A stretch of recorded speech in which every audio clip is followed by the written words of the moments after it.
Estas son las notas rápidas en 3x3, 106.9.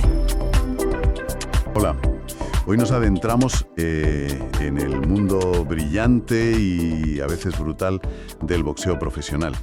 Pero no solo para hablar de ganchos y uppercuts, ¿eh? Vamos a explorar las enormes fortunas que algunos púgiles han, conseguido amasar. Hablamos de cifras que marean un poco. El tema de hoy es precisamente ese: los boxeadores más ricos del planeta.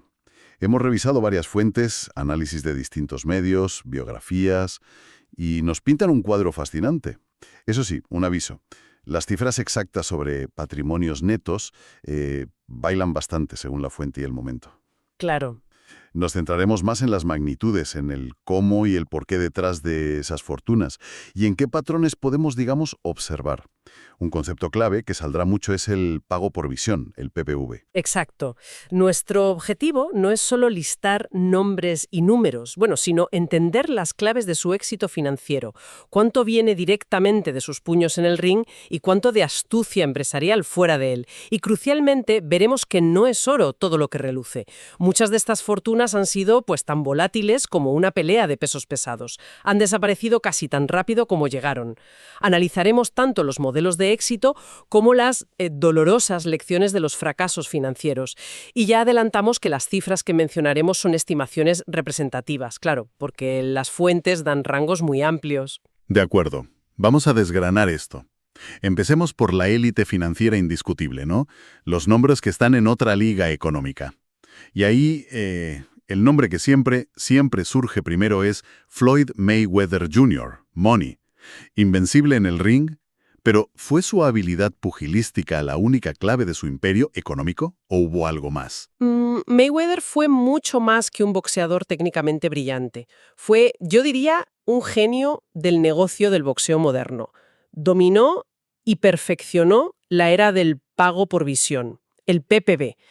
Para quien no esté familiarizado, es ese modelo donde el espectador paga una cantidad específica para ver un evento concreto en directo. Ajá. Mayweather entendió su valor y eligió estratégicamente sus rivales para maximizar esas ventas. O sea, peleas contra Oscar de la Hoya, Canelo Álvarez y, por supuesto, el combate multimillonario contra Manny Pacquiao. Que batió récords, claro. Exacto, rompieron todos los récords.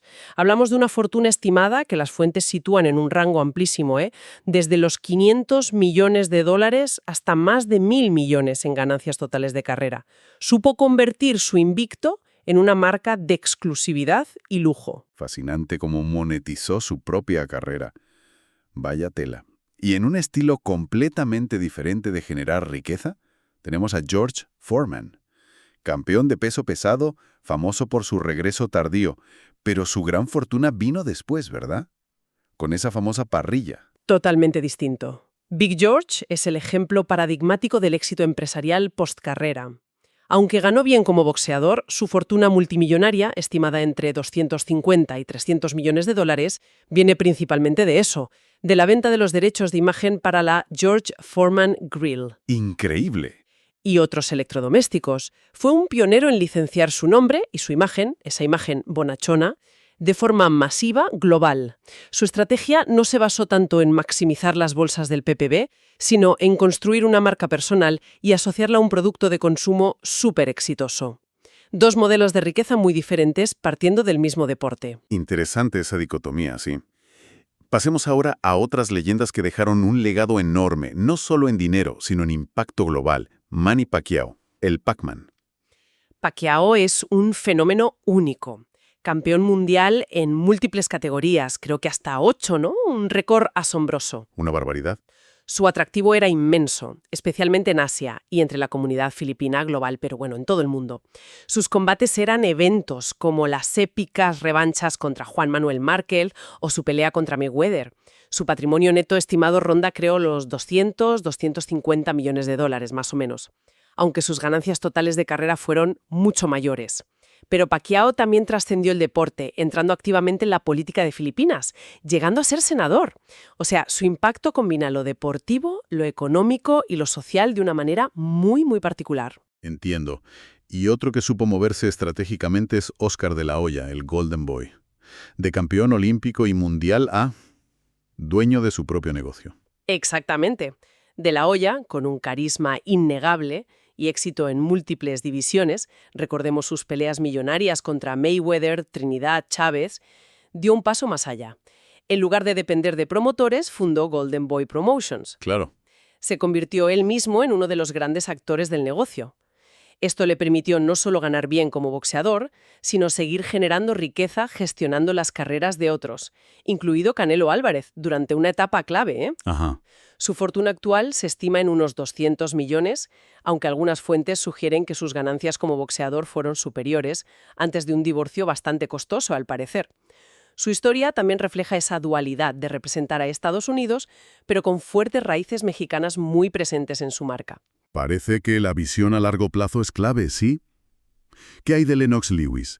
Un peso pesado dominante, venció a Tyson y Holyfield, pero quizás con un perfil menos mediático que otros. ¿Cómo se traduce eso financieramente? Luis representa la solidez, la concentración en la carrera deportiva, un campeón indiscutible de peso pesado, muy respetado por sus victorias clave. Su fortuna se estima en unos 140 millones de dólares. No buscó tanto la diversificación empresarial de Foreman, ni montó una promotora como De La Hoya. Un dato que lo define. Rechazó una oferta millonaria para pasarse a la lucha libre. Prefirió mantener su legado en el boxeo. Vaya. Supo cuál era su valor y se centró en él, ¿no? Y no podemos dejar fuera a un ícono de los 80, Sugar Ray Leonard. Fue de los primeros en entender el potencial económico del estrellato en el boxeo, ¿no es así? Absolutamente. Leonard fue una superestrella en toda regla, vamos. Uno de los primeros en trascender el deporte para convertirse en una celebridad mainstream. Se dice que fue el primer boxeador en superar los 100 millones de dólares en ganancias totales. Casi nada.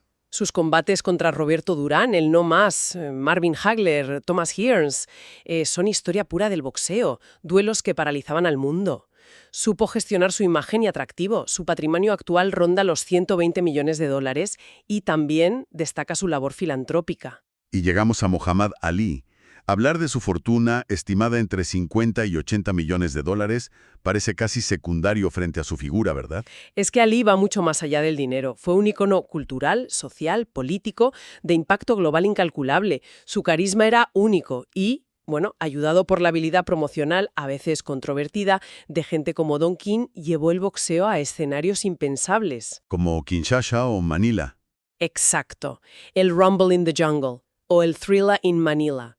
Esos eventos eran mucho más que peleas. Su fortuna, considerable para la época pre-PPV masivo, no refleja su verdadera dimensión histórica. El valor de Ali no se mide solo en dólares.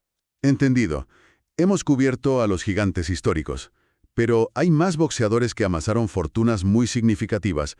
Pienso en los hermanos Klitschko, por ejemplo, que dominaron los pesos pesados durante una era entera. Sí, Vitali y Wladimir Klitschko. Impusieron un dominio férreo y prolongado en la categoría reina. Su estilo quizás no era el más espectacular para todos, pero su efectividad era innegable, ¿eh? Acumularon una fortuna combinada considerable. Se estima en unos 145 millones de dólares.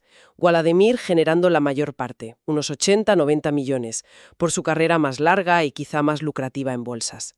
Y Vitali, además, tuvo una exitosa transición a la política en Ucrania. ¿Cierto? Como estrellato mediático global, también generan grandes recompensas. Y en el otro extremo del espectro físico, pero también con una carrera notable, está Saúl Canelo Álvarez. Él es la gran estrella actual y sigue sumando, claro.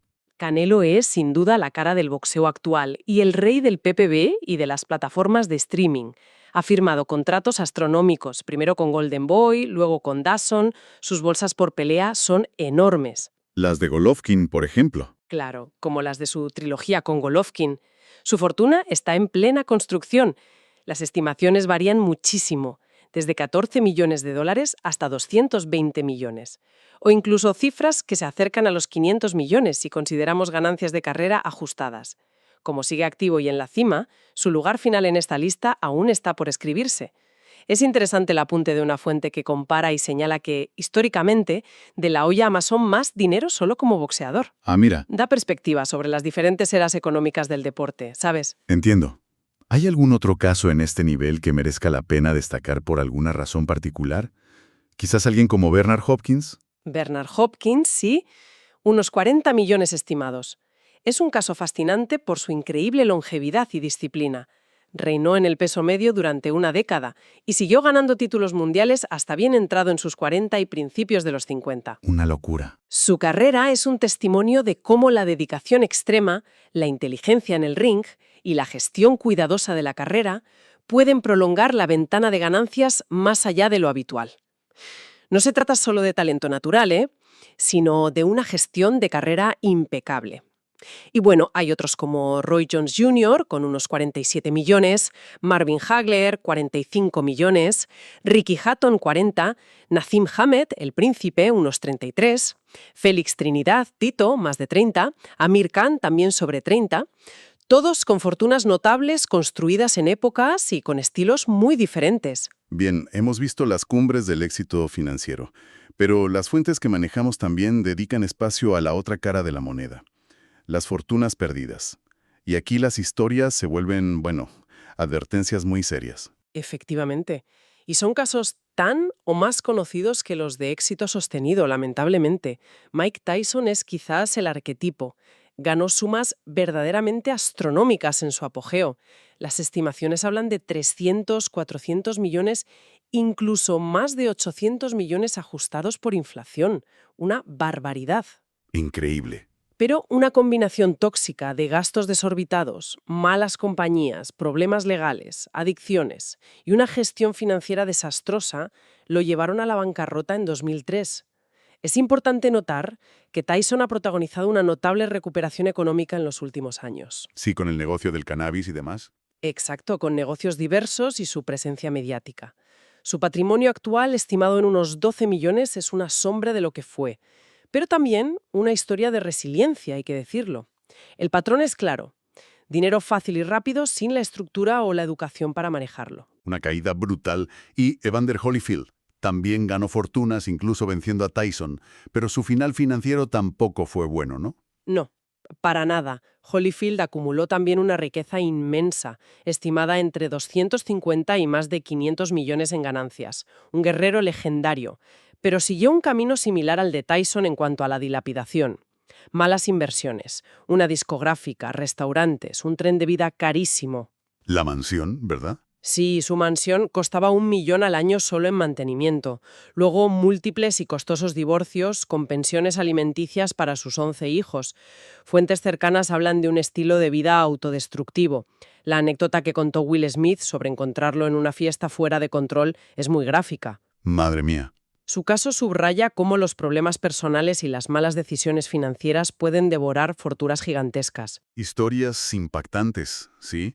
Y las fuentes también sacan a la luz casos de ídolos en Latinoamérica con destinos similares, quizás menos conocidos a nivel global, pero muy relevantes. Sí, mencionan a Rubén El Púas Olivares, un ídolo absoluto en México, campeón mundial, adorado por la gente. Perdió una fortuna considerable para su época, más de 35 millones de dólares de entonces, de una manera un tanto diferente. ¿Cómo?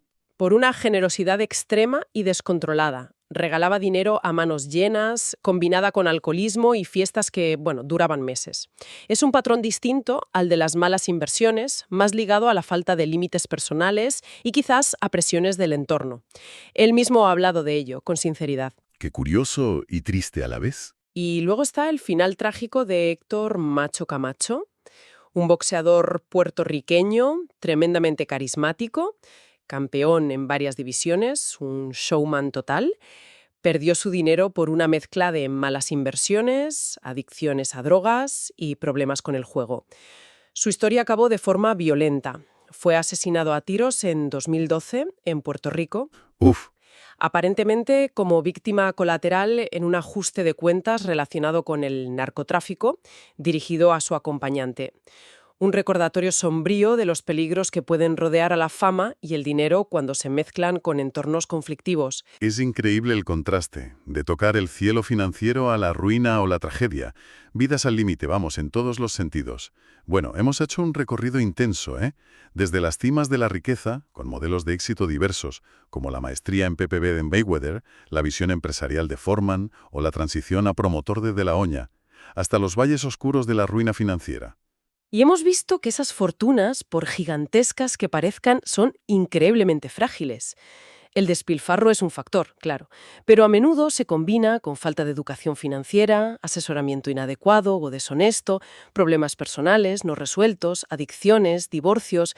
El éxito deportivo explosivo no prepara necesariamente para gestionar la riqueza a largo plazo.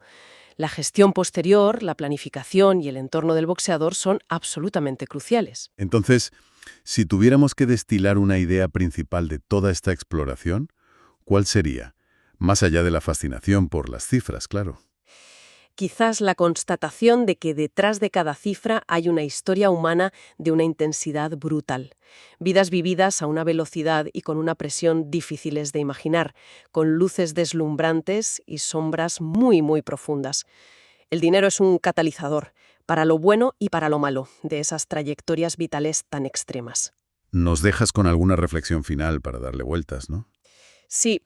Una pregunta que surge inevitablemente al ver la frecuencia de estas historias de fortunas dilapidadas, especialmente considerando los tremendos riesgos físicos y la corta duración de las carreras en el boxeo.